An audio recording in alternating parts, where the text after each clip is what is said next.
Now, this is just one little part, and so this is interesting. James Comey says it's totally normal to plant people near political campaigns. Oh, really? Isn't that special? Okay, former FBI Director James Comey said it's totally normal for the FBI to plant undercover individuals close to political campaigns during his Thursday town hall on CNN. Wow. That's interesting. A member from the crowd asked Comey if Ozra Turk, an asset who posed as Cambridge professor Stephen Halper's assistant to meet with Trump aide George Papadopoulos in 2016, should be classified as spying, quote unquote.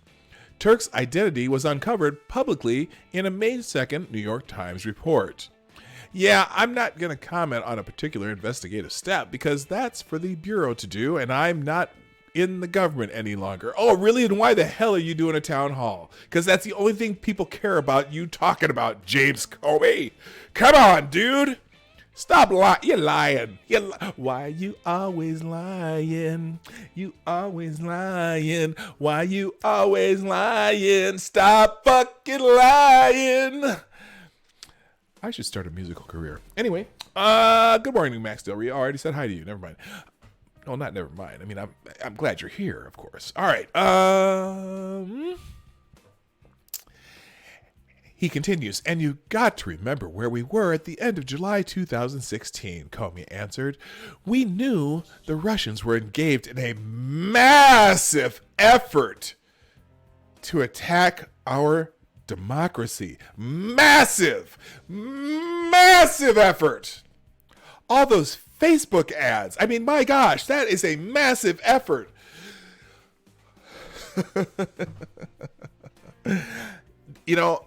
They keep building up this massive effort. And some trolly Facebook ads, half of which were after the election. But I digress. We knew the Russians were engaged in a massive effort to attack our democracy. That sounds so dramatic, too. A massive effort to attack our democracy.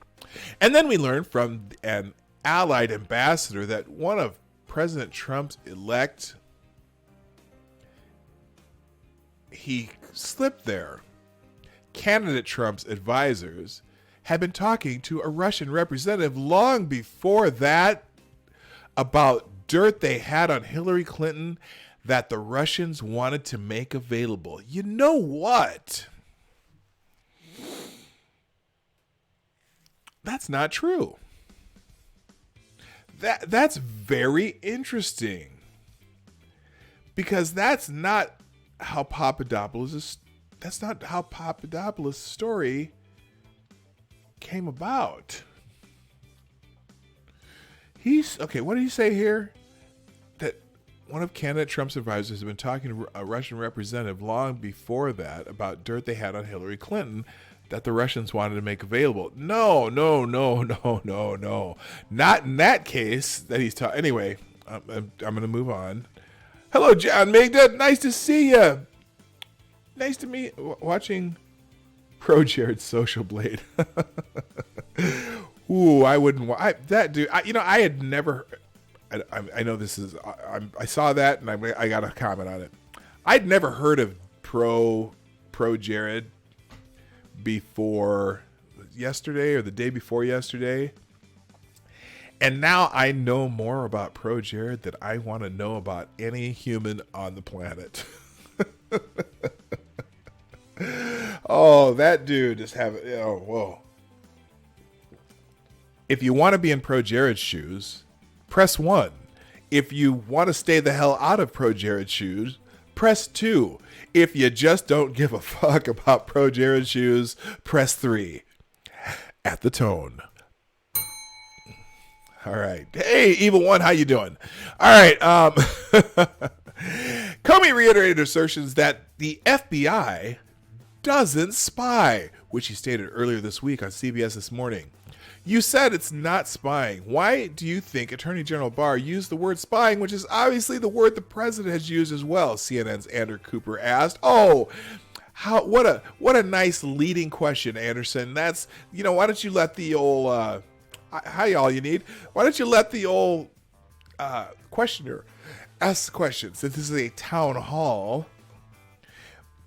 The only explanation I could think of is he used it because the president used it, which is really disappointing. He knows better than that, and knows that the FBI conducts electronic surveillance by going to federal judges and getting warrants based on probable cause, the former FBI director responded. Wow. It's funny because John Brennan, the director of the CIA, just recently, as of 2 days ago, also called it spying. He called it spying. How about you? Good morning, Tyler F. And continuing, Cooper followed up, but sending an investigator undercover to meet with somebody who is connected to the campaign. They claimed he was later on just a coffee boy.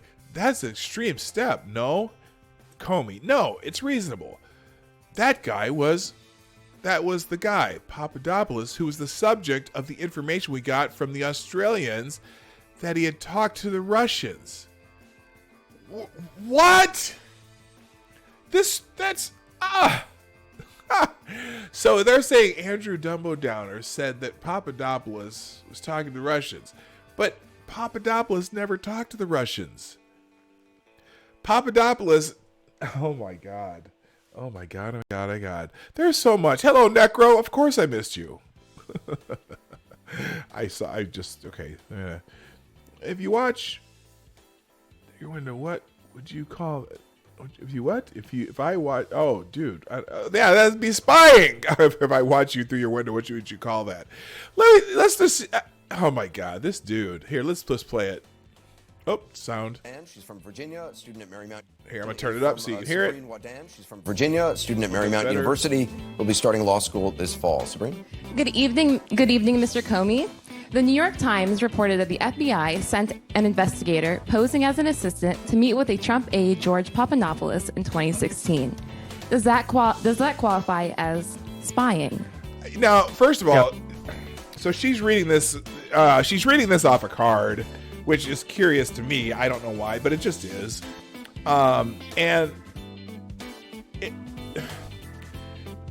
So they must have had a bunch of pre-screened questions, and I think this was a softball so that he could make this answer. He had to request to make this answer. Hey, how you doing, Lord Rothschild?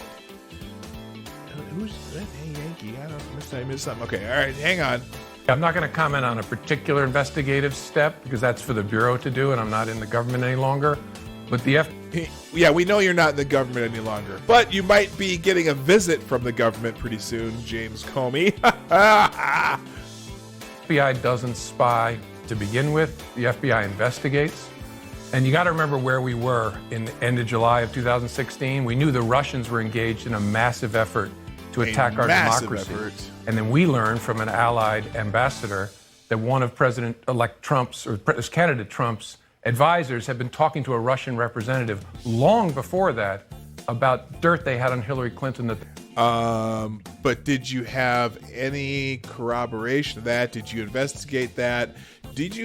So granted, so you're saying this is how you figure out if he talked to an agent, and once that meeting happened and he said he didn't know what you were talking about, you still use that as part of your justification for spying, well, not spying, whatever, investigating, I'll use your words, investigating the campaign? I don't quite get it.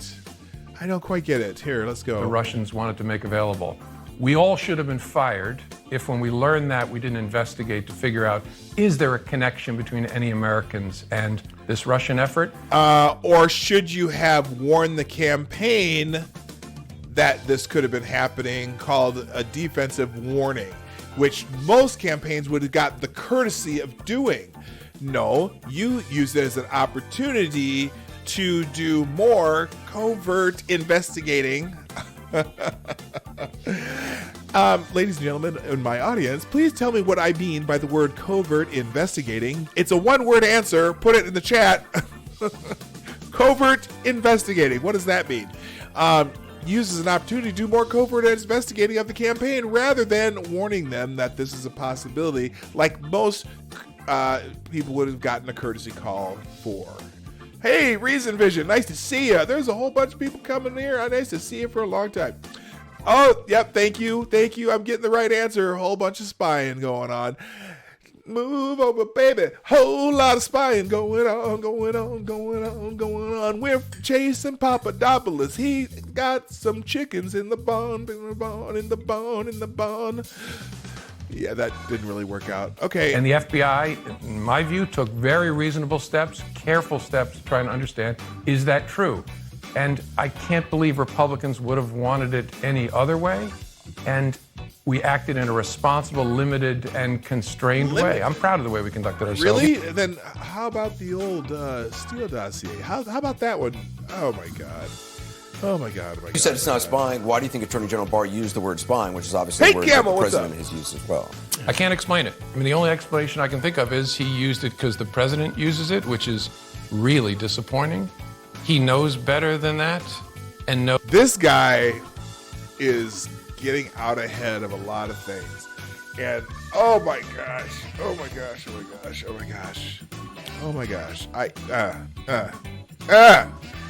Knows that the FBI conducts electronic surveillance by going to federal judges and getting warrants based on probable cause. But sending an investigator undercover to meet with somebody who is connected to the campaign, they claimed he was later on just a coffee boy. That is an extreme step, no? No, it's a reasonable...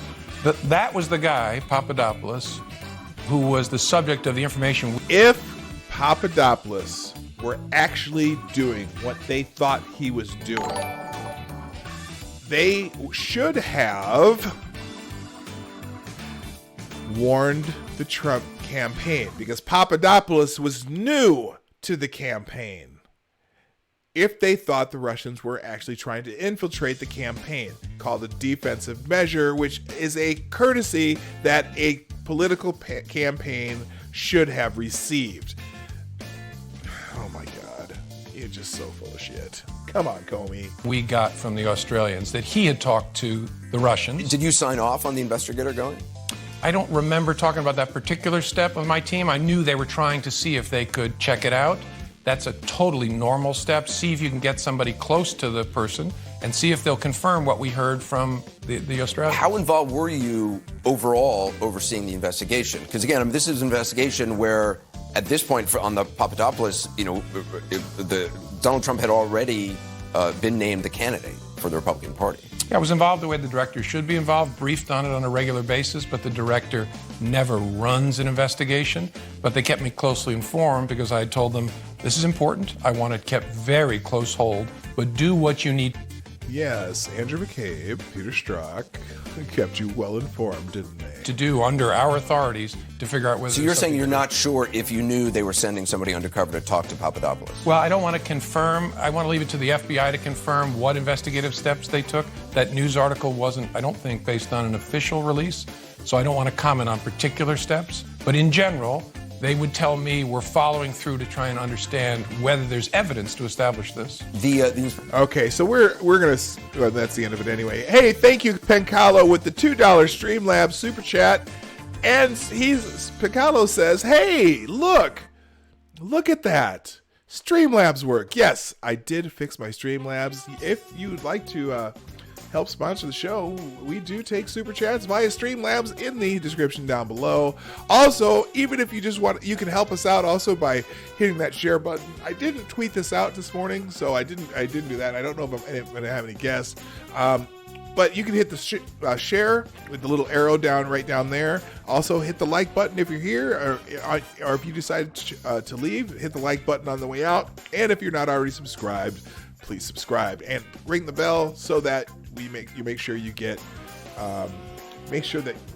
notifications when we come on live. And again, I'm reminding you, I'm also going to come on live this afternoon, and we're going to go through more of this Comey town hall, and I'm probably just going to bitch and moan about it. So Let's see here.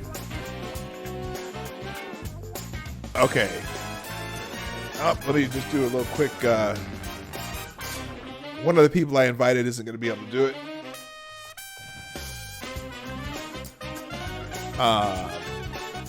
So we'll do that with him another time. So anyway, all right. So let's move on a little bit here. I'm going to get back into some headlines. So that's James Comey. We're going to watch that this afternoon. I'm going to bitch and moan. Here's what I'm going to do. I'm going to put it on. I'm going to watch it. I'm going to stop it at probably every 10 seconds and bitch, and then we'll watch some more. And I'm just going to complain because I'm just not. James Comey, man. There's some things about.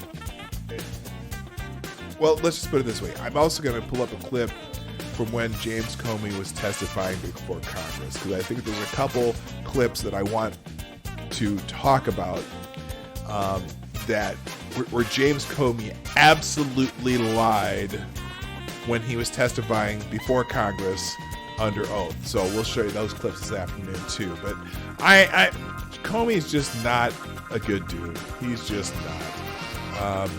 He's got issues. But anyway, all right, moving on. A couple things. Let's see. I'm going to check a couple headlines here.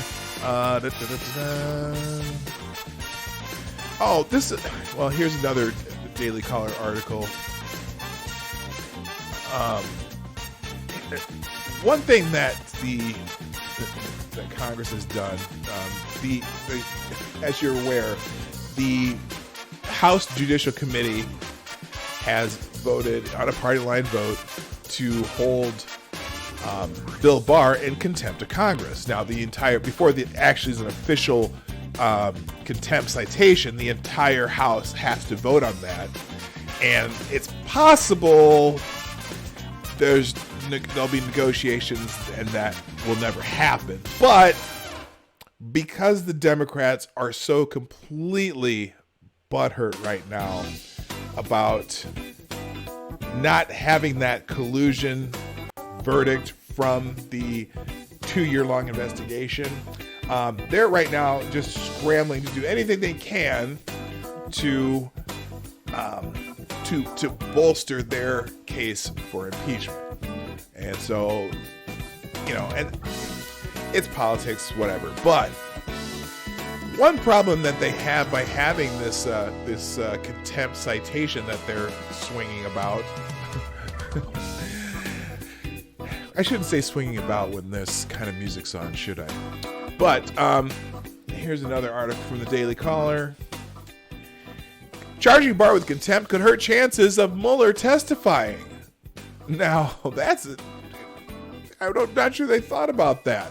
Now, originally, Mueller is scheduled to testify here in, I think 5 or 6 days. But anyway, House Democrats may have damaged their chance of getting special counsel Robert Mueller to testify following the Wednesday contempt charge vote against Attorney General Barr in the House Judiciary Committee. The Justice Department blasted the Judiciary Committee after the party line contempt vote.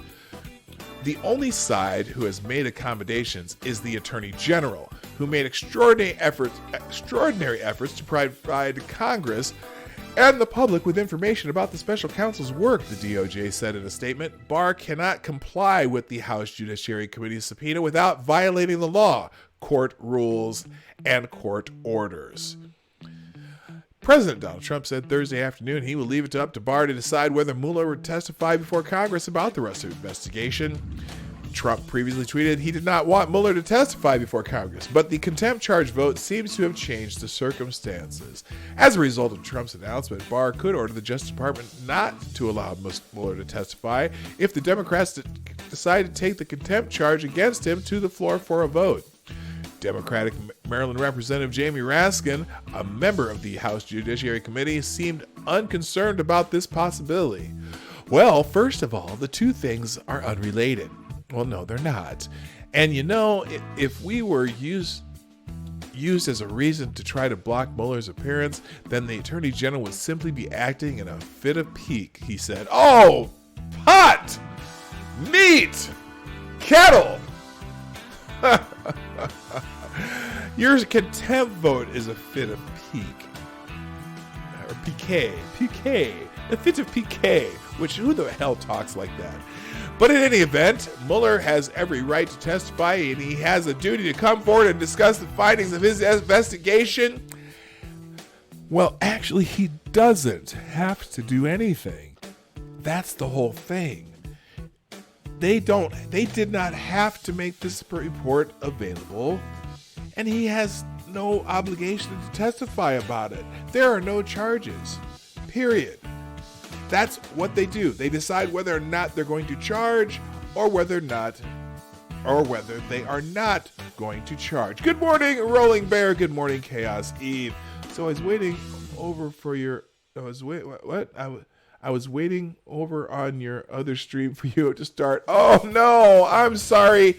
You know what happened is I didn't actually start another stream, but somehow I must have created one and then I never used it. So I'm sorry, Chaos. That's my bad. I feel bad. All right. Hello, Richo. Good morning. All right. Raskin said that Trump is leaving a decision to bar. Raskin said that Trump leaving the decision to bar was a monarchical reaction on the part of the president. No! God, you are so... Okay, let me finish what this person said. Then I'm going to tell you why this person is so stupid. Adding, they are really betraying a lack of understanding about how the systems of power work in America. Well, sort of, but not really, because the president is in charge of the executive branch, and the Department of Justice is in the executive branch. So, you know what? If there are no charges, in theory, there's nothing to talk about. In theory.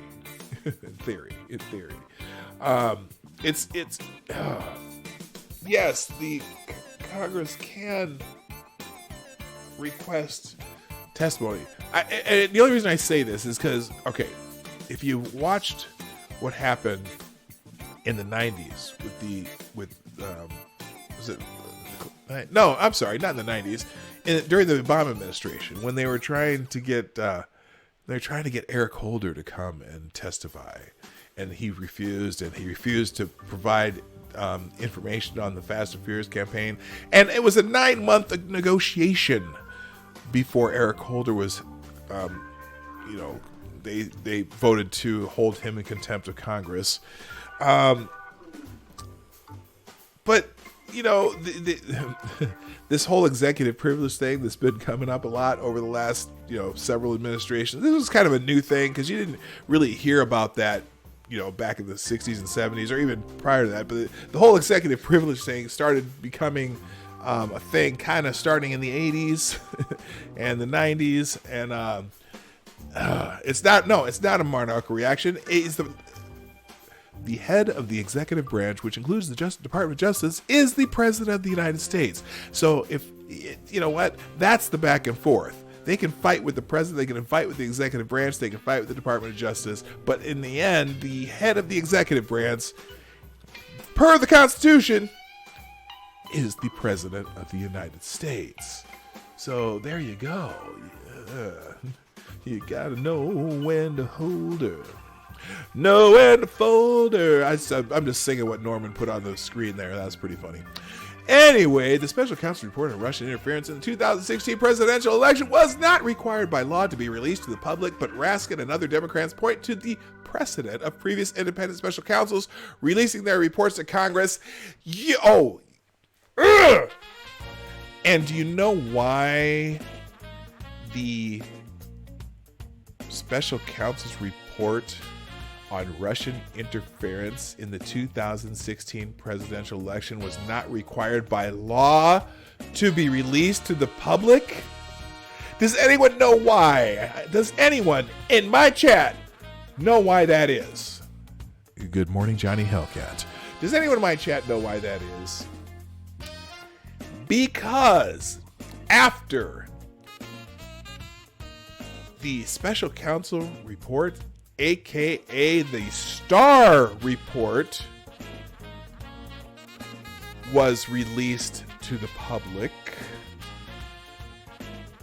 the Democrats in Congress and the Senate voted to make it no longer required by law for special counsel reports to be released to the public. That's the reason they are no longer required by law to be released to the public. And so when they voted on that piece of legislation and it was signed by a president, special counsel is no longer required by law to release their reports to the public. But Raskin and other Democrats point to the precedent of previous independent special counsels releasing their reports to Congress. You voted for them not to be, and at the discretion of the Attorney General and the President, who is the Attorney General's boss in the executive branch, they released the report as a courtesy anyway. So there you go. That's how it works. All right, moving on. What else we got? What else do we got?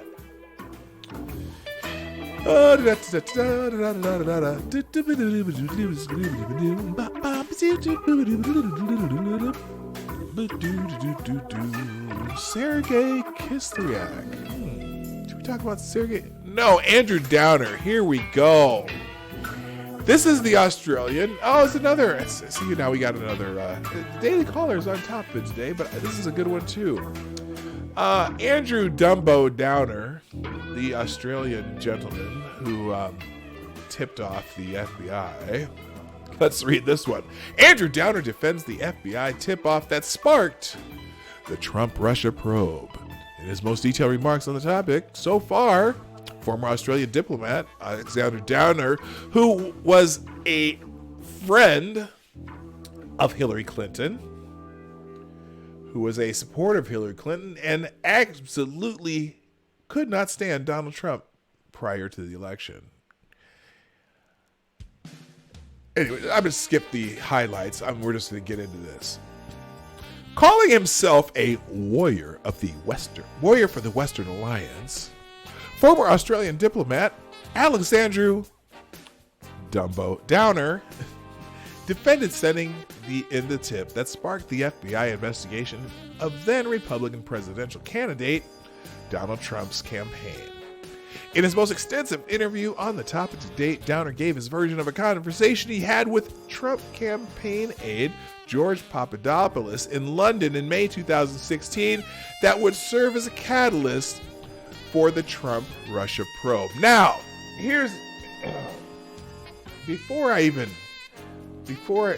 read any more of this, let me remind you of how George Papadopoulos kind of got into this thing. So Papadopoulos was Papadopoulos had a bunch of business in Turkey or something like that, and he'd done some work in Europe and whatnot. And somehow this Joseph Mifsud, this professor, came to him. I can't even remember why he came to him, but somewhere along the line, this professor had this assistant, who we find out later from the New York Times was an FBI informant, or excuse me, FBI plant spy, whatever you want to call it, operative. And for some reason, this operative began asking Papadopoulos all these questions about Russia, and Papadopoulos didn't really know what the heck she was talking about. If you listen to some of his interviews, good morning, Jaeger Pony. And so, but there's, they have this exchange, and then, somehow, well, here, I'm going to read this. He needed that part to go here.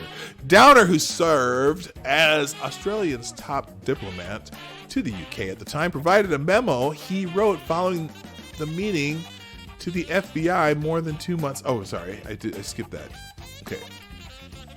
Oh, okay. In his most extensive interview on the topic to date, Downer gave his version of a conversation he had with Trump campaign aide George Papadopoulos in London in May 2016 that would serve as a catalyst for the FBI's Trump-Russia probe. Let's see. I'll just read the rest of the article. We'll see if they bring up what I was about to add to this. Downer served as Australia's top diplomat to the UK at the time, provided a memo he wrote following the meeting to the FBI more than 2 months later. According to Downer, Papadopoulos mentioned that Russia might have information on then Democratic presidential candidate Hillary Clinton that they could release before the 2016 election. Downer disputed claims that the ex-diplomat was a part of a conspiracy to trap the campaign advisor. I don't know why he told me this, but he did, and we reported it. And the rest is history, Downer said in an interview with Sky News. There's no defense for him saying it's some sort of weird conspiracy. I mean, it's what he told me. I have no idea why he was babbling this. But if you say that sort of thing to somebody who is part of the Five Eyes intelligence community, I mean, I would regard myself as a warrior for the Western Alliance, said Downer, who is now out of government. Oh, he's a warrior. He's a warrior for the Western Alliance. Oh, isn't he special? Oh, good God. Five Eyes refers to an intelligence sharing agreement between US, UK, Canada, Australia, and New Zealand. While Downer was critical of Papadopoulos, he said there was no indication from his May 2016 conversation that the Trump campaign had colluded with Russia to steal or release any Clinton information. Now, there was no suggestion from Papadopoulos, nor in the record of the meeting that we sent back to Canberra, there was no suggestion that there was collusion between Trump or Donald Trump's campaign and the Russians. Well, what the hell is this all about then? All we did is report what Papadopoulos said, and that was what he thought that the Russians may release, or that he thought the Russians may release information, might release information that could be damaging to Hillary Clinton's campaign at some stage before the election. You know,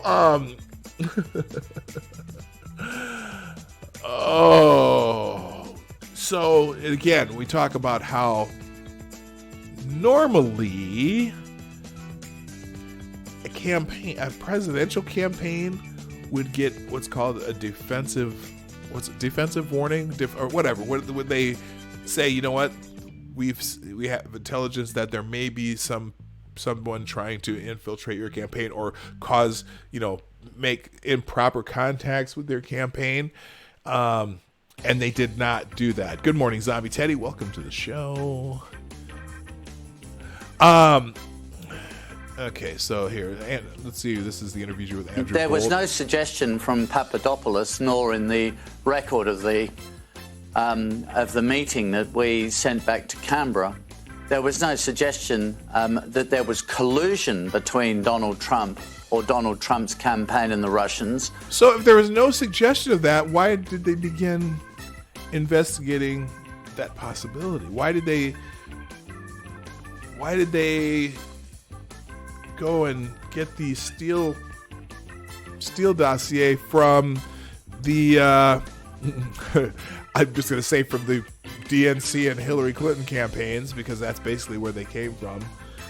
Fusion GPS, paid for by the DNC and the Hillary Clinton campaign. Why did this all become about if he didn't think that? All we did was report what Papadopoulos said, and that was that he thought the Russians might release information that could be damaging to Hillary Clinton's campaign at some stage before the election. Now, he didn't have to tell me that. I didn't go to the meeting thinking he was going to even mention Russia. So also you got to remember, so this is supposedly a drunk conversation Papadopoulos had with this Andrew Downer,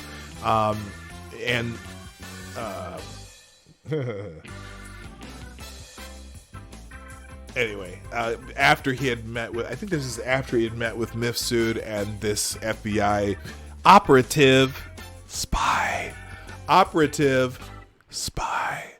Anyway, Republicans have questioned whether the Papadopoulos tip was sufficient to merit a full-fledged FBI investigation. Papadopoulos was never charged with any conspiracy involving Russia. There's also no evidence that he saw, handled, or disseminated any Clinton emails. He did plead guilty on October 5th, 2017 to making false statements about his interactions with Joseph Mifsud, a Maltese professor.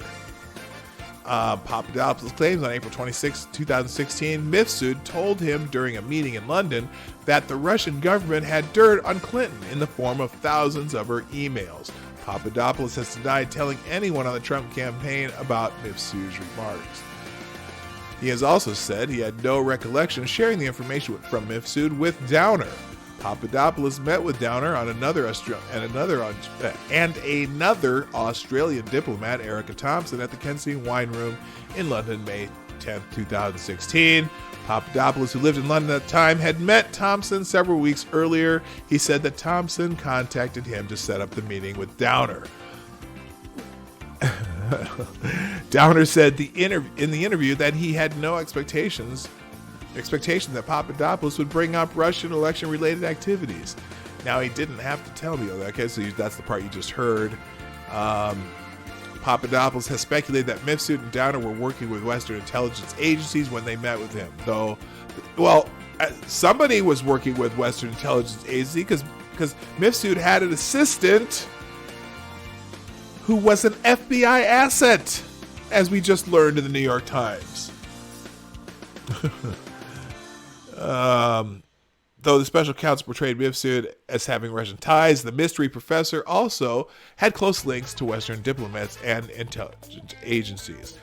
Papadopoulos was contacted by one known FBI informant, Stephen Halper, in September 2016. Halper offered Papadopoulos $3,000 and a trip to London to write a paper on Mediterranean energy security issues.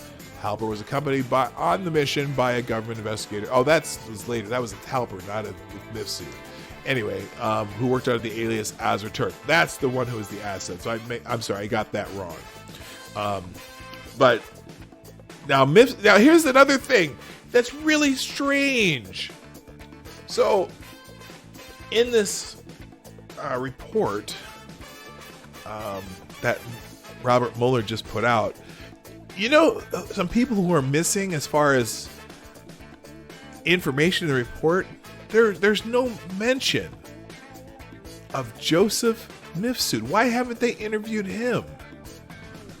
Of course, he was missing for a while, but but now it's known that he had been he was in Italy. Some school had him staying in Italy at some not resort, but whatever, some housing facility at some school in Italy. I don't think they have any. Ever heard the name Azra Turk in that report? And I'm not even sure. Let's see. Halper, I think, was in there. But there's just this whole thing is crazy, man. It's crazy. Crazy. All right, enough of that. I can't take it anymore. I think it's time for some Twitter trends. Let me check my messages here real quick. Okay, thank you, Necro, for tweeting out the show. If you haven't done that, people, please. I love the super chats. I do appreciate those. I can't tell you how much, because that is great incentive for me to keep doing this. But also, you can help me by clicking that share button. And you know what? Just share it wherever you want to share it. I don't care. If you want to do it on Twitter, Facebook, wherever you share stuff with other people. The more, the merrier, I say. The more, the merrier. All right, let's get into Twitter trends, because there's a whole bunch of stuff in here that I saw, but I didn't really get into too deep, but we're going to do it because that's what we do on the Morning Night Live. We look at Twitter trends to see what people are going to be talking about for the rest of the day. So here we go. Starting with number one on Twitter trending today is, this one's kind of interesting. Hashtag Dear Me 10 years ago. So I'm assuming this means, what would you say to yourself from 10 years ago? If you could go back and say, just whisper something in your own ear, 10 years ago, I'm thinking. Oh, my number one probably would be don't open a Facebook account. Oh, let's look at this real quick. Wait a minute, I'm gonna do the latest because I think Chaos just did one. If I can find it, because you said you just tweeted. Okay, I missed it. I will find it eventually. But dear me, 10 years ago, the top one today is from IOC Beto Butta Judge, right wing sister, who I actually follow her. Don't I? Yeah, I do follow her. Okay, hers is tell the doctors to check your hormone levels and refuse a diagnosis of stress. Okay, so apparently something happened 10 years ago, and instead of having a stress diagnosis. Oh, I tweeted your stream out, I mean. Oh, thank you so much. You are the greatest. You are the great. Wait a minute. How come I didn't see it? Am I not following you? I could have sworn I was following. I know I'm following you. Here, let's do this. Yeah, I do. How come I didn't see it? It's not even on my... Okay, well, thank you, Chaos. I appreciate you. I knew I've already followed you. What the hell's going on here? Good God. Martin. All right, who else is on here? Let's see. You're not going to get much sleep this decade. 10 years ago. Andy Lazar. She's never going to stop sending you thorough or through haunted houses. Never. I don't even know what that means. Let's see if there's any, let's find a good one here. Self-care. You could put in fact, you know what? I think y'all should do this one. What would you say to yourself? Do this in the chat. What would you say to yourself from 10 years ago? Probably buy Apple stock. Although is Apple stock, it's way higher than 10 years ago. I would have told myself to invest a lot more in the stock market, period. Just, you know what? In fact, you probably would have done well just doing an indexed fund. It's just an S&P 500, a whole S&P 500 fund, or a whole Dow fund, or just some indexed fund that, because everything's up, you'd be doing pretty well right now. What else here? Let's see if there's any other good ones. Dear me, 10 years ago, I know that we still haven't gotten very far, but believe me, I'm trying. Well, yeah, okay, that's all you can do is try. Dear me 10 years ago, love yourself first, because you're gonna be emotionally alone for a long time. Damn. Holy shit. You know, another thing I would have tweeted to myself 10 years ago, probably that it gets better. It absolutely gets better. As long as if you just be patient, it absolutely get better. Because I was going through a little bit of a rough spot 10 years ago. This is 2019. I was coming out of a rough spot 10 years ago, in both financially and just in some of my relationships. And man, but perseverance has made things so much better, and I'm glad that I'm where I'm at now. So those things are all good. Let's see. Don't take your right to autonomy for granted. You will always have it. I still say that 10 years ago, I wish I would have said, don't open a Facebook account. Twitter, I probably would have still opened just because of the bans. The bans on Twitter are amazing. Although Twitter is trash, you know it is. Trust the process and be patient. Believe that things really do happen for a reason. Okay, all right, that's not bad. All right. Dear me, 10 years ago, go ahead and lose some weight and have bariatric surgery. You will lose some more weight after that. You aren't living at 400 pounds just existing to eat yourself to death. You will lose over 250 pounds in a total of just 4 years, from 426 pounds to 172. You can do it. This dude inspires me. Went from that to that in 4 years. Wow. I need to go from, well, I'm not quite that right now. I'm not near that, but I would be happy to probably lose about 60. Get back to my football playing weight from high school. That would be awesome. So, but anyway, All right, so that's the number one hashtag right now. Dear me, 10 years ago. I hope y'all are participating. Why is my chat on top chat? Should be on live chat. All right, moving on. What else we got? Friday motivation and Friday thoughts are 2 and 3. What happened there? Did I hit the wrong button? Friday motivation, Friday thoughts, and Friday something's got to be down here. Oh, well, no Friday wisdom. That's cool. All right, Friday motivation. Let's do Friday motivation. Friday motivation would be much, much more interesting. Let's see. Thank you, Chaos. I tell my 22-year-old self, don't marry your girlfriend. It won't work out. Learn to love yourself first and go talk to a doctor about why you like to wear dresses. And the big kiss. So, well, you know what? I'm glad, Chaos, that you are in a good place now, and we love to have you here. So thanks for being here, and thank you for sharing that. Friday motivation. Let's go to this. Number 3, Friday motivation, and I'm not going to do number 4. Okay, the top one here, old ways won't open new doors. That's your Friday motivation. That's an interesting one. But you know what? That's not necessarily true. Because some people, sometimes old ways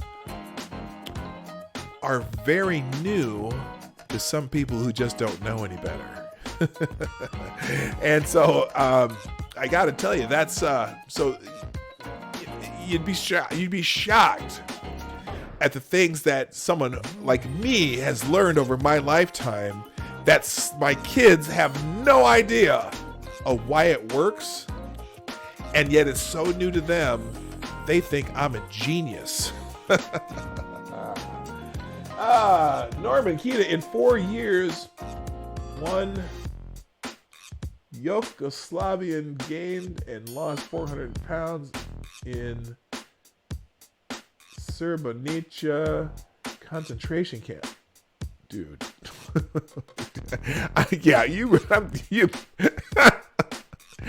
Yeah, that's a message to retract. All right, hello. All right, moving on. Let's see what else we got for daily Friday motivation. Daily DDT. This is a wrestling street Twitter account. Daniel Bryan recalls being depressed after being forced into retirement due to injuries, but he never gave up trying and to get cleared to wrestle, and eventually he was. A year later, he walked into WrestleMania with WWE Championship and is now a tag champ. Okay, never give up on your dreams. Work yourself back into, Oh, the first howl of the day. Listen to this. Oh, shut up.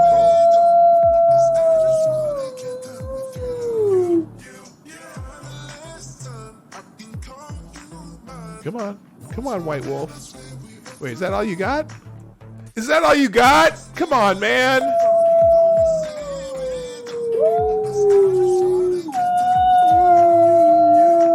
I didn't realize how loud I have that up for y'all. I gotta turn that music down. Why did y'all tell me this music was too loud? All right, moving on. Let's see. All right, let's see what else. We'll get one more motivation and move on. I gotta turn this down for me now. Okay, there you go. Do good, and good will come to you. Now, notice, that's interesting. I always, because I got the habit of when people would say, "How are you?" And I got into the place where I stopped saying, "I'm doing good," because good is actually a noun. You should say, I am well, thank you. I am well, thank you. How are you? Okay, that's all right. Anyway, do good and good will come to you. Okay, that's our motivation for the day. Let's move on because I'm just rambling now. All right, typo in a band. So Friday motivation, Friday thoughts, typo in a band. This is probably going to be one of those humorous ones. So let's check it out. Typo in a band. Oreo Speedwagon. Oh no, Jew Kids on the Block. That's terrible. But it's typo. It's typo in a band. Men Without Hits. Okay, let's see what else. Moron 5. Oh my gosh. White Snape. Oh my gosh, the Grateful Dad. Wait, Smashing Pumpkins? That's not a typo. That's a band. ABCD? Okay, that's funny. Or In Sync, as in the sink. Okay, that's cute. The Pooh Fighters? Oh no! You gotta fight the Pooh. Oreo Speedway already got that. Bare Naked Laddies. Well, somebody would like Bare Naked Laddies. The Slice Girls. Oh, she looks pretty psycho. Look at that. Oh, good God. Okay. Hair Supply for President Trump. Tell me. Oh, some of you might not even know some of these bands. Hair Supply was called Air Supply. Everyone knows the Spice Girls. Bare Naked Ladies instead of Bare Naked Laddies. Oreo Speedwagon, not Oreo Speedwagon. Zed Leplin. Okay, that's just saying that wrong. Be the kind of person your dog thinks you are. Words to live by. Hell yeah, Rolling Bear. Did I say good morning to you? I'm saying good morning now if I haven't already. Panic at the Dingo. Pearl Ham instead of Pearl Jam. Picnic at a Disco. Alrighty. Motley Stew as opposed to Motley Crue. Look at their hair. Isn't that awesome? Look at that. That is some 80s hairband hair. That is like when they were, because they kind of got away from the hairband thing in a way, and they didn't do so much teasing and whatever hairspray after a while, but they kind of established themselves as musicians, unlike Poison, which was always just hairband and some fluff and whatnot. The Whom. Oh gosh, a lot of Picnic at the Disco, a lot of Panic at the Disco. Pot Shop Boys. Okay. West End Girls. West End Girls. Men at Twerk. Uh-oh. Spade Cats. Okay, that's funny. Spade Cats, as opposed to the Stray Cats. If you're not familiar with the Stray Cats, Brian Setzer who now is the Brian Setzer Orchestra. They kind of brought back rockabilly during the 80s. The Bungles, Rage Against the Maxine. Yes, that's the one we're gonna end on. Reclaiming my time. Reclaiming my time. Reclaiming my time. Rage Against the Maxine. All right, that's. Oh, Kink Floyd. That's fun for Scribe Light. Kink Floyd. Reclaiming my time. Rage Against the Vaccine. All right, that's funny. All right, here we go. Moving on. LVMH. What the bloody hell does that mean? Oh, something to do with Rihanna. Fenty is coming. Rihanna's luxury fashion house launches in May. Okay. I am just underwhelmed. Okay, moving on. Happy Mother. Wait, oh no, Military Spouse Appreciation Day. That's an interesting one. Of course, Jake Tapper's tweeting about that because he is very into tweeting things about troops and things like that, veterans. Let's see. Today is Military Spouse Appreciation Day. We're here for HFOT. I don't know what that means. Home for our troops. Would like to honor all military spouses for the contributions and sacrifices they have made for our active, retired, and veteran service members. Military Spouse Appreciation Day. The U.S. Army says celebrate Military House Appreciation Day by sharing how you appreciate your spouse in the comments. Second Lieutenant Jamie Douglas returned from deployment and decided to surprise her husband, also a second lieutenant. Oh, that's cool. Here, let's check this one out. Military wife surprises her fellow officer husband after 8 months in Iraq. Let's watch this. Finally tonight, the mission was top secret. Nope. Sound volume. No sound on this? Oh, that's just me. Of American Heroes. How long is this? Second Lieutenant it's only a Jamie minute Douglas 59. wanted to surprise her husband. Did she ever? Jordan Pruitt, also a second lieutenant, had no idea his wife was back from Iraq. Oh my God. Anyone could see those 8 months apart felt like 8 lifetimes. What a way to end the class, huh? Sorry for interrupting y'all's class. I looked back at the video and I noticed I hugged her about 5 times in the course of her standing there. There was a lot of moments over the past 8-9 months where I was like, man, I could really use a hug right now. And so I guess that was just a kind of a cathartic, expression of all of that, just like, man, it's finally here. Like, this is real. What you have to realize is they've been inseparable since high school. Both came from military families, enrolled in ROTC in college, and launched their Army careers. He popped the question, then she got deployed. Being on a deployment this early in a career was not something that I thought I was mentally prepared for. Just not being there to hug her and to kind of be that, shield for her was one of the tougher parts. In the Army, Jordan's training as a physical therapist. Jamie is a medic. But sometimes... Is it just me, or do these just never get old? Oh, there you go, Norman. Atlanta. So, Norman there, channeling his inner Edward Starr. War. Ugh. Good God, y'all. What is it good for? Absolutely nothing. Say it again. War. I'm sorry. The military reunions never get old with me. I especially when little kids see one of their parents after a long time or whatever. Hey, Seamus, how you doing? So this, anyway, those never get old to me. I watch those all the time. When you think about military veterans, we think about the sacrifices they made serving our nation, but military spouses also make great sacrifices, often unrecognized. On this Military Spouse Appreciation Day, would you pray for these husbands and wives who give so much every day? So that's Franklin Graham, famous of the Graham family of ministers and whatever their church is. Anyway, all right, moving on. James, that down. All right, next one, Military Appreciation Day. Oh, well, that one's already gone. What happened in there? Okay, things changed, and that they pulled that one out for whatever reason. Sometimes Twitter just moves things around really quick. All right, so let's see. Who else? Why is Giuliani... Oh, boy. Giuliani's trending. Probably... Oh, because there's a Daily Beast article about him. Okay. So, according to...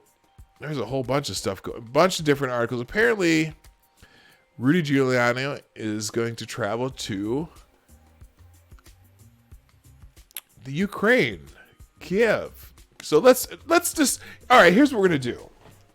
I'm going to use this the rest of my time here. We'll take a couple more threads, but we're going to look at the difference at how two different outlets cover the same story. So we're going to start with the Fox News version of this story of him traveling to Ukraine. I won't do New York Times. There was a Daily Beast one. I was going to do Fox News versus the Daily Beast. Where's the Daily Beast one? Or we'll do, let's see. Oh, now that's dirty. That's a dirty headline.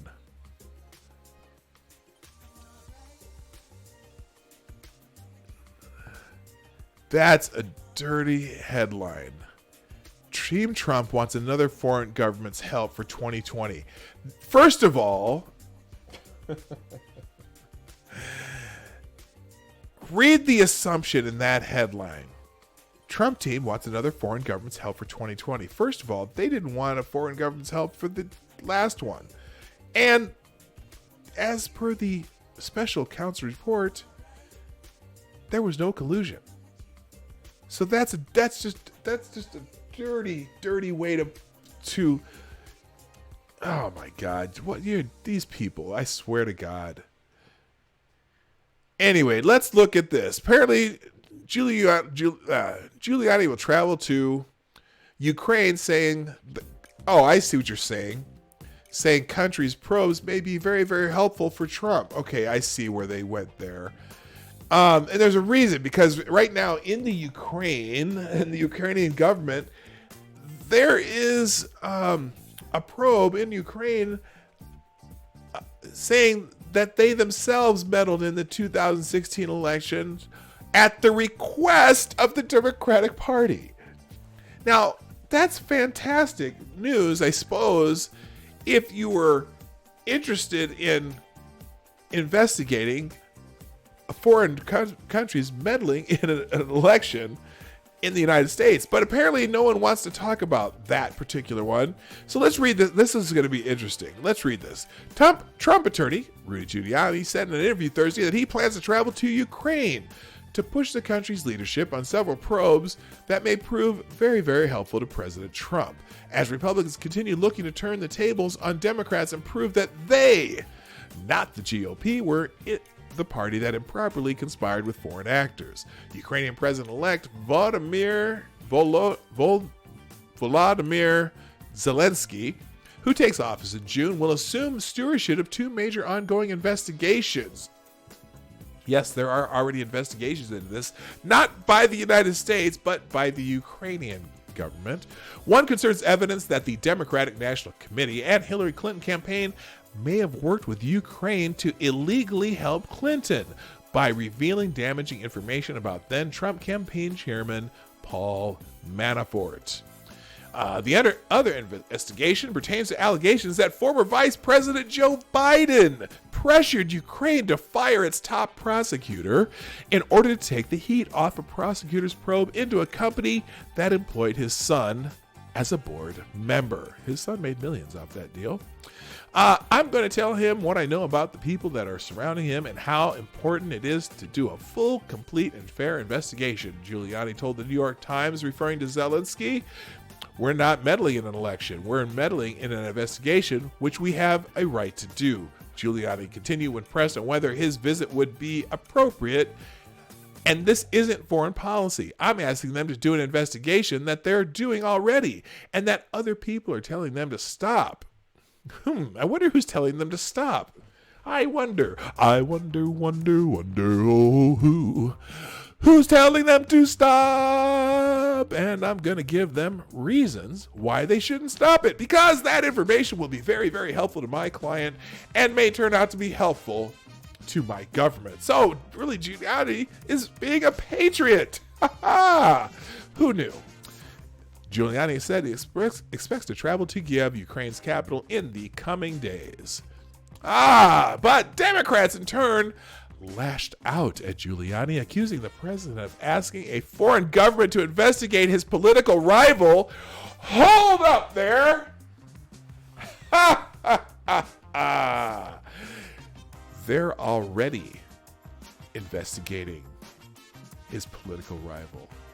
They've been investigating his political rival and their own government for about 6 to 8 months now. I don't know how long this investigation's been going on. The investigation's already happening.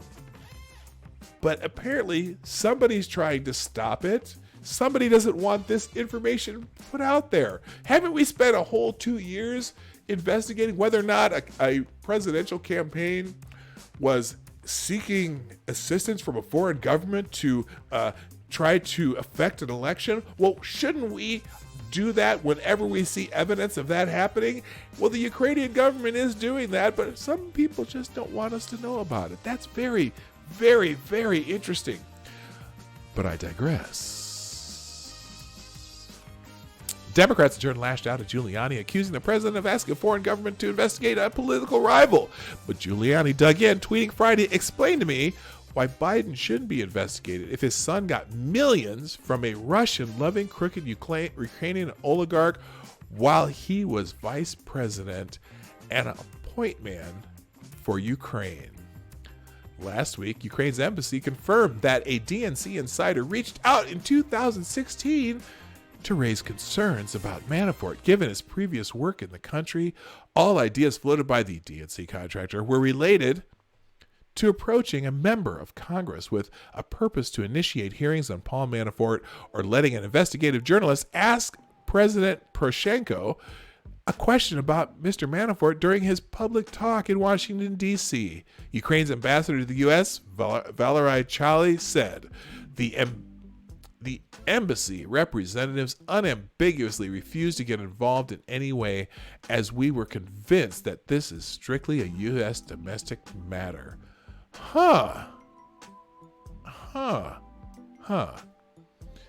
Ukraine's investigation into interference with the U.S. election commenced after an unearthed audio recording. Oh my gosh, they have audio evidence?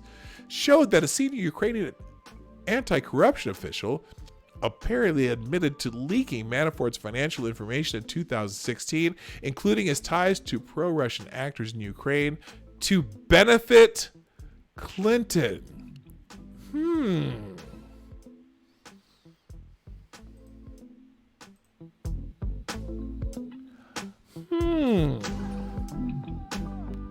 Interesting.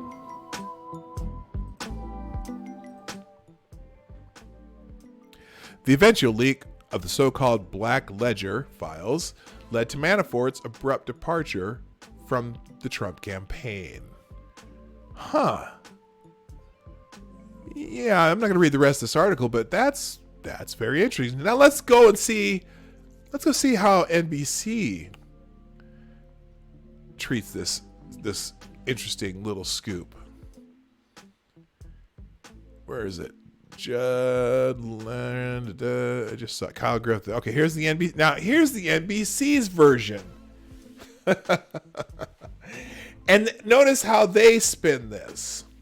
Team Trump wants another foreign government's help for 2020. Really? You don't want to get to the bottom of this foreign government collusion with a American presidential campaign? First, read your briefing from Meet the Press and the NBC political unit on the day's most important political stories and why they matter. Okay? Chuck. Oh, this is by Chuck Todd himself and Mark Murray and Kerry Dean. In 2016, the Trump campaign gladly accepted Russia's help to defeat Hillary Clinton. Oh my God.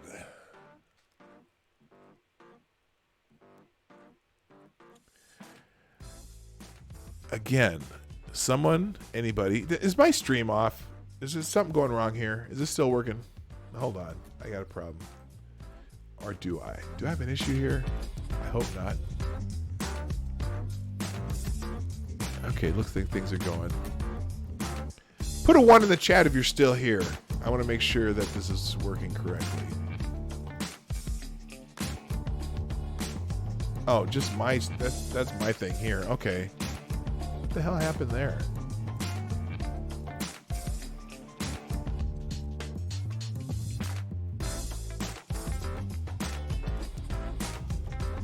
But I would like to point out, Pancalo, finish your thought there.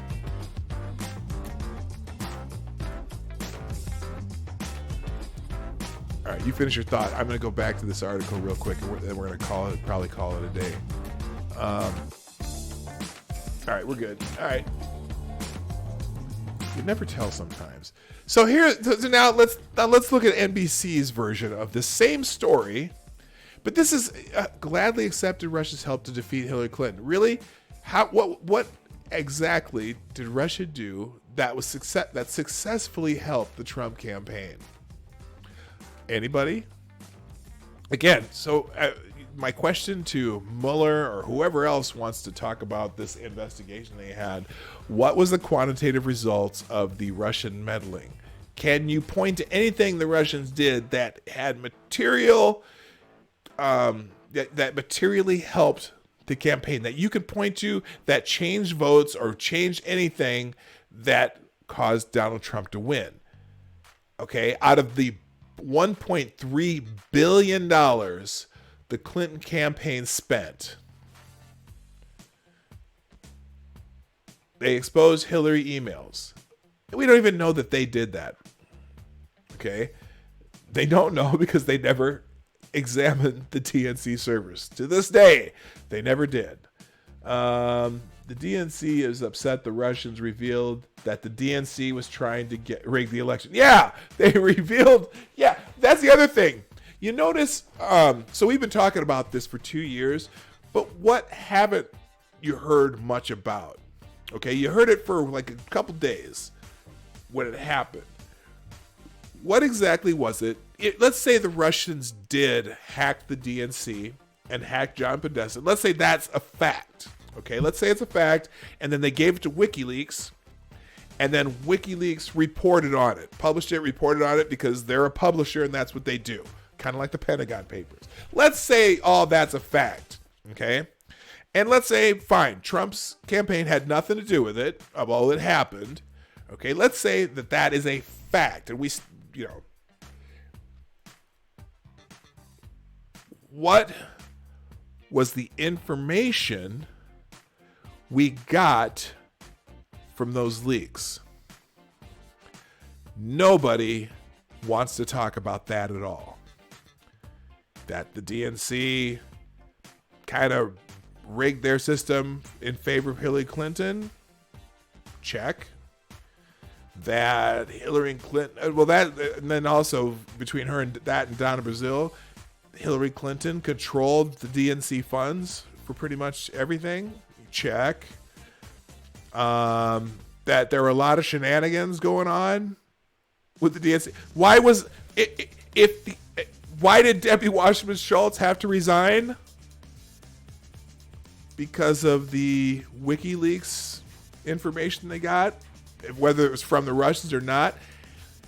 If that information would have not been damaging, would they be talking about this now? Now, granted, that was damaged. Do you think that's the only reason Hillary Clinton lost? Okay. Is it to downplay the fact that Hillary Clinton was being investigated for felony mishandling of classified information while she was the Secretary of State? Do you think that had anything to do with it? Do you think the confidence in Hillary Clinton was damaged by that investigation? Why is this, why are we blaming it on this WikiLeaks thing? That just tells, because that leak pretty much was damning to the DNC. Okay, not necessarily Hillary Clinton. Maybe it lost some Bernie Sanders voters because they basically rigged primaries in favor of Hillary Clinton through their super delegate system. Okay, and would Bernie have won the nomination if they hadn't done that? Well, who knows? Because at a certain point, if they're rigging the early states for Hillary Clinton, and people see that Hillary Clinton's winning, wouldn't it make more people vote for the person who's in the winner? You don't want to vote for the loser, you want to vote for the winner. And if you're undecided, like, well, let's see, Hillary Clinton and Bernie Sanders, well, Bernie Sanders, Hillary Clinton, but Hillary Clinton's beginning to win those other states. Maybe those people have something, they know is right. Now, she probably would have won the nomination anyway, but you never know. And it was clear from that leaked information that the DNC was kind of just putting the thumb on the scales. Big time putting the thumbs on the scales. So, okay. Was that foreign interference in an election? I don't know. Was any of it untrue? That's the thing. They don't want to talk about whether or not were any of those leaks untrue? Nope.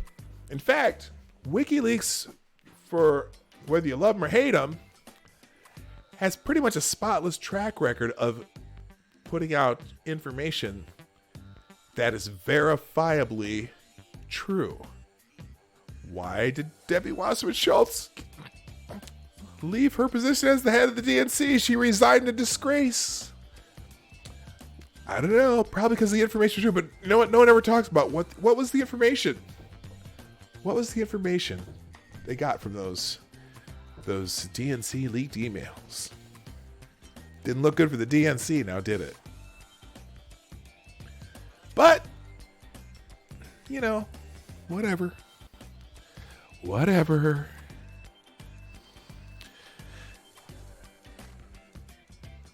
And seriously, which was more damaging to Hillary Clinton?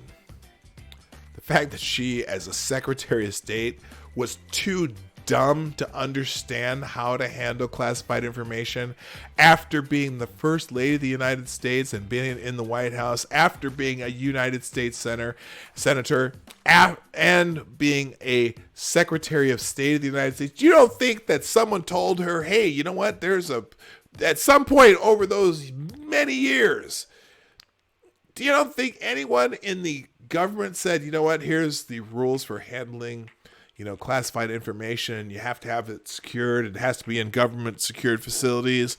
And then she just sets up this server anyway. And for the first 3 months, the server was not secured at all. And, oh my gosh. Oh my gosh. And people complain when you complain about Hillary Clinton. The reason I complain about Hillary Clinton is because the woman should be in jail right now. Any other human being related to anything in the United States who handled classified information that way, they found her classified information on her assistant's husband's laptop, the same husband who was sending dick pics to underage girls. Gee, do you think he could have been compromised by anybody? Do you think anyone could have blackmailed him? And then, oh my God. I'm sorry, I went off on a Clinton tangent again. Obstruction of justice. I'm going on a rant, aren't I? Obstruction of justice. So, your records as the Secretary of State of the United States, which are subject to FOIA requests, just happen to be subpoenaed because you're not handing over the records. And while the FBI has subpoenaed your records, you delete and destroy the records that are under subpoena?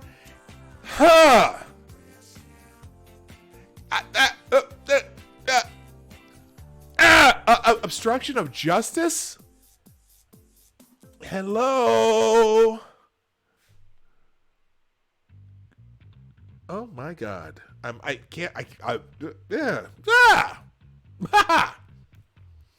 Anyway, let's see how NBC News spins this, and then I gotta go.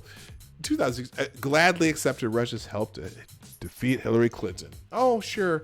And heading into the 2020 race, Rudy Giuliani is headed to Ukraine to push the country's president to pursue an investigation into Joe Biden's son. The New York Times writes, it's the other way around. The Ukrainian government is already investigating Joe Biden's son and the ties that Joe Biden used his influence as the vice president of the United States to get a dirty deal for his son. We're not meddling in an election. We're meddling in an investigation, which we have the right to do, Giuliani told the Times about his upcoming visit to Ukraine. There's nothing illegal about it, he added. Somebody could say it's improper, and this isn't foreign policy. I'm asking them to do an investigation that they're doing already, and that other people are telling them to stop. Ding. Because that information will be very, very helpful to my client and may turn out to be helpful to my government. How isn't this the biggest political story in America right now? Team Trump wants the hell. Oh, because is this an editorial? It's not labeled an editorial. It's not labeled an opinion piece. This is a Meet the Press. What? Is this an opinion piece, Chuck Todd? How isn't this the biggest political story in America right now? Team Trump wants the help from another foreign government to dig up dirt on an opponent. If you don't think this is a five-alarm scandal, and instead you're shrugging your shoulders at this story, then you've truly gone down the power-hungry rabbit hole where anything and everything is fair game. Also, well, why isn't NBC investigating this? Shouldn't your investigative reporters be wondering why the former vice president got a sweetheart deal from a foreign government so his son could make millions of dollars? You don't think that's a story, Chuck Todd? Are you fucking kidding me? Yes, I just swore Johnny Hellcat. I'll put $20 in the swear jar right now. Are you kidding me? Chuck Todd, journalist, former Democrat lackey. Are you kidding me? That's not a story? But Trump Russia is? You jackass. Also, just because it's in plain sight doesn't make it less problematic. Just because the Ukrainian government's been investigating this makes it problematic. They were already investigating this. And Democrats, if you believe this activity is wrong, why aren't you passing legislation right now to stop it? You whiny bitch. God. Good God.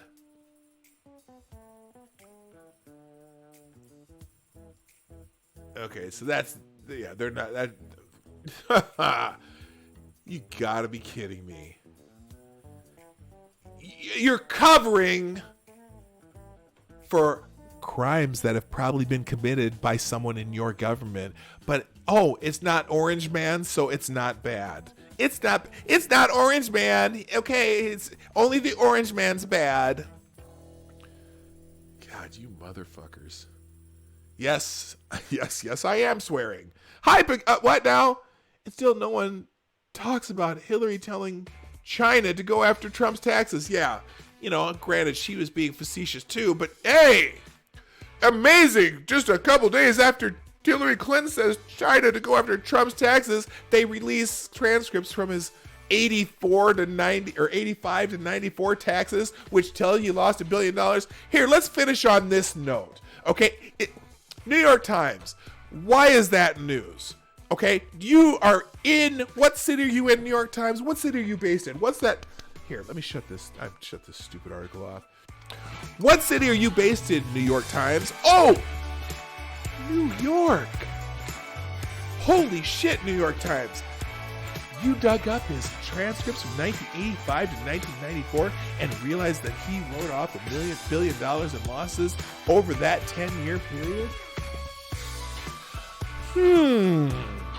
You're the New York Times, and the Donald Trump was in New York. Where's the New York Times based in? New York City. What was going on with New York real estate from 1985 to 1994? Oh, there was a huge slump in real estate in 1994. Companies were losing their asses. Remember Leona Helmsley? She lost her ass in real estate and whatever the hell other shit she went through and went to prison for. That was those times. Do you remember that, New York Times? And then what? Let's see. He lost $1 billion over that time. And somewhere along that line, he wrote this book called The Art of the Deal. And just before that, everything really went bad in about 1994, 95. And then, what is it? What was the book he wrote after that? What was that? The second book he wrote? The second book he wrote was called The Art of the Comeback, where he wrote about his troubles when he lost over $1 billion. In fact, let me show you something. Let me show you something right now. This is interesting. It's on YouTube. Let's see. The Apprentice intro season 1. Let's take a look at this. Let me show you how when they started this show, The Apprentice. Here, let me pause this real quick. There's a show called The Apprentice, and they had an intro on this show, and I'm going to show this to you, which I may or may not get a strike for. But let's watch the intro to the first season. The first season of The Apprentice. Where's season 1? Here we go. Apprentice 1 season intro, very first show. Let's listen to Donald Trump here. Let's listen to this. This is really interesting. Let me turn this up so I can hear it too. I'm going to turn this up. Music's going to go up now. Listen to this. Is this one? No. This is not it. This is not the first one. Is it? Apprentice 1. Yeah, maybe it is. Here we go.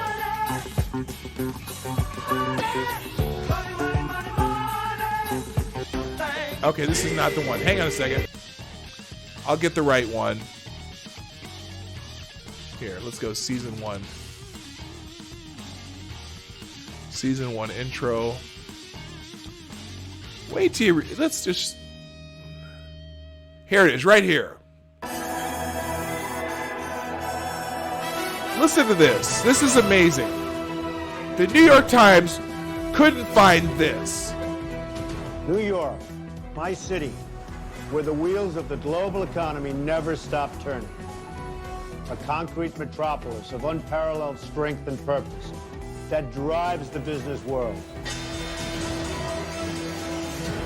Manhattan is a tough place. This island is the real jungle.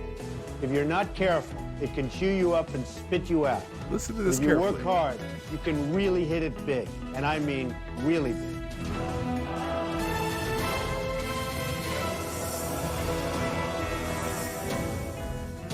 My name's Donald Trump, and I'm the largest real estate developer in New York. I own buildings all over the place, model agencies, the Miss Universe pageant, jetliners, golf courses, Wait for it. casinos, and private resorts like Mar-a-Lago. Wait one for of the it. most spectacular states anywhere in the world. But it wasn't always so easy. What? About- Wait, what? Wait. What did he just say? It wasn't always so easy. What's it now? What do you mean? What do you mean, Donald Trump? What do you mean it wasn't always so easy? 13 years ago, I was seriously in trouble. I was billions of dollars in debt. Whoa! That can't be. How could you have been? What? Wait, what does he say? Listen to this again. About 13 years ago, I was seriously in trouble. I was billions of dollars in debt. But I fought back, and I won. Big league. I used my brain. I used my negotiating skills. Oh! So it's news that he lost $1 billion over a 10-year period when the real estate market in New York City was shit? Just like every other big company that was heavily invested in real estate in New York City back in the 1980s and early 90s? Wow, what a scoop, New York Times. What a scoop. Also at the time, if you can remember, you could still write off a lot of that shit so that you didn't have to pay taxes. So he followed the tax laws and wrote off all the losses so he didn't have to pay taxes. Is that a shocker that somebody with a lot of money wrote off all their business losses so they didn't have to pay taxes when that was legal? Anybody following me here? Anybody? God. And on that note, I got to end the show. I'm not even a Trump person. I'm not. I'm telling you though, I swear to God, they keep this crap up and I'm buying one of those fucking red hats, man. I'll buy it and I'll wear it proudly if they keep this shit up. It's such bullshit. It's amazing to me. Oh God.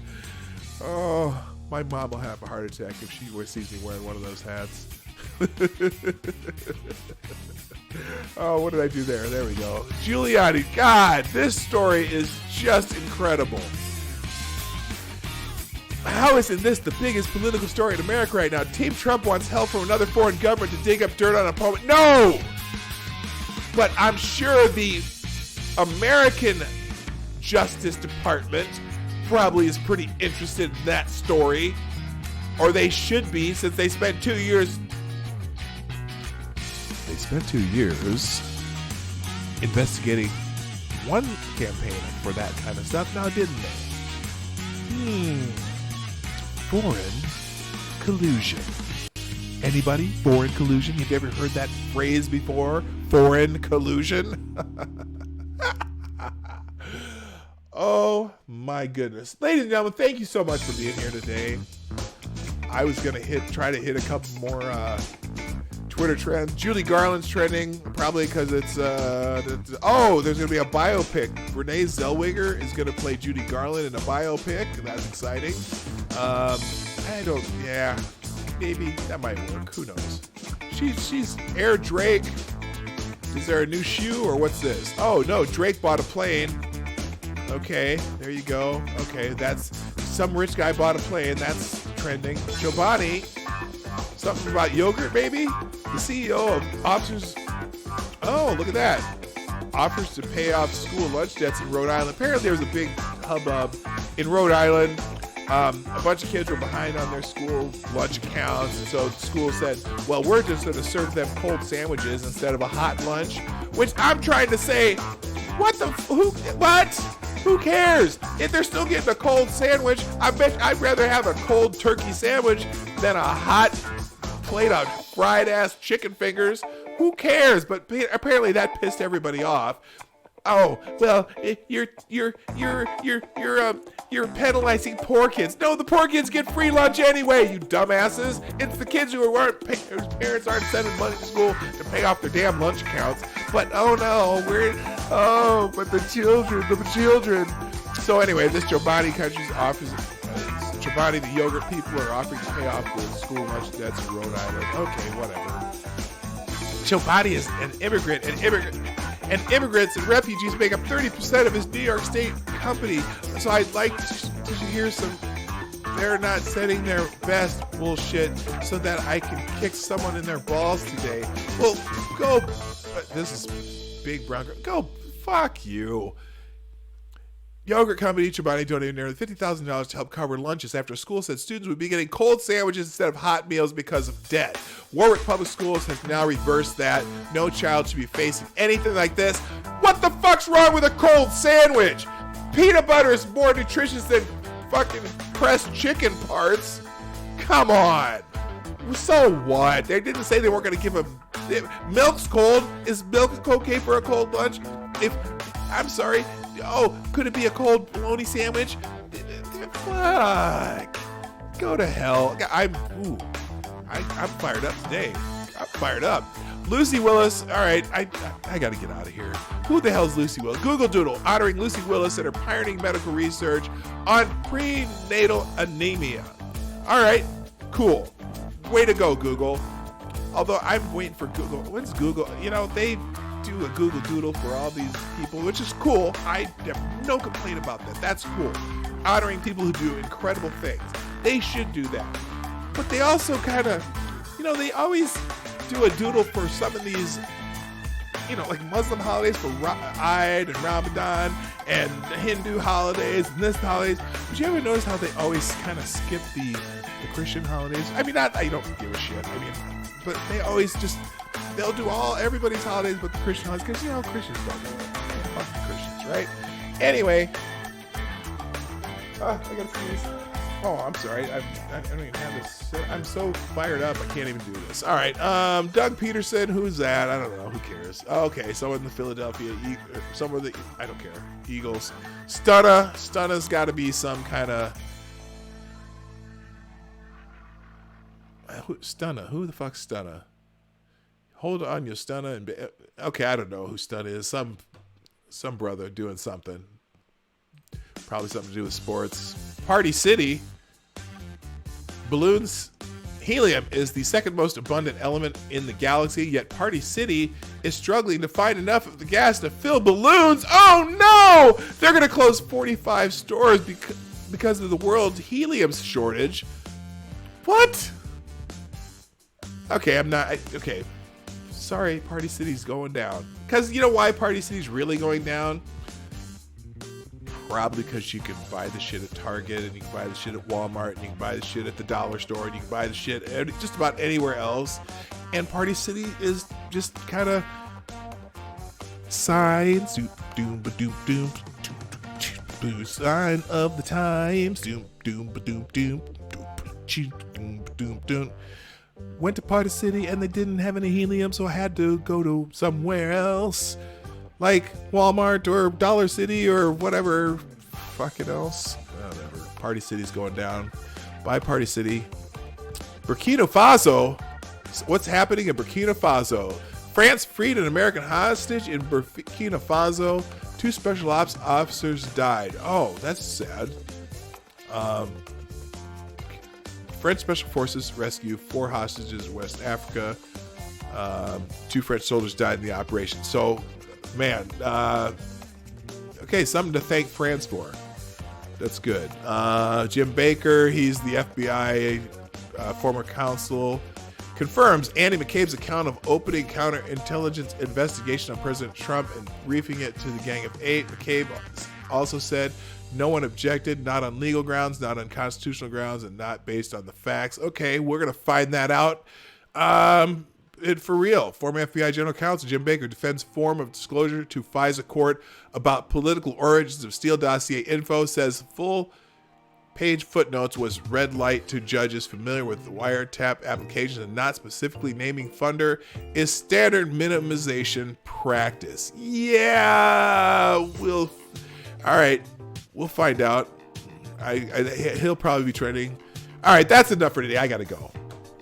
I just gotta go. Sorry, people. I'm not gonna continue with this. Ladies and gentlemen, thank you for being here today on the Morning Night Live. We're here Monday through Friday, 10 a.m. Eastern, 9 o'clock Central, 2 p.m. GMT. And don't forget to share. Don't forget to like. Don't forget to subscribe. And if you'd like, you can always donate via Streamlabs, which is down below. Also, reminder that we are going to be back on this afternoon, 3:30 p.m. Eastern, 2:30 p.m.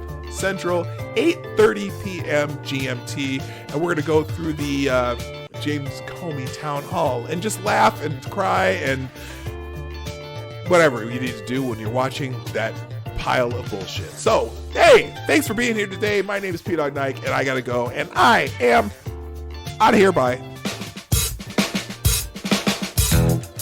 Hey, this is Dawg Knight, and I want to thank you for joining me today on the Dawg Knight channel. Before you go, if you like what you saw and you're not already subscribed, please make sure that you hit the subscribe button down below, and definitely click that bell that pops up afterwards so you'll be notified when I post new videos or when we go live. I broadcast my live show, The Morning Night Live, Monday through Friday, 10 a.m. Eastern, 9 o'clock Central, and 2 p.m. GMT. A special thanks to all supporters of this channel who share our videos on social media and who make donations through our Streamlabs link in the description below. Thanks again, and until next time, I'm Dawg Knight, and I'm out of here.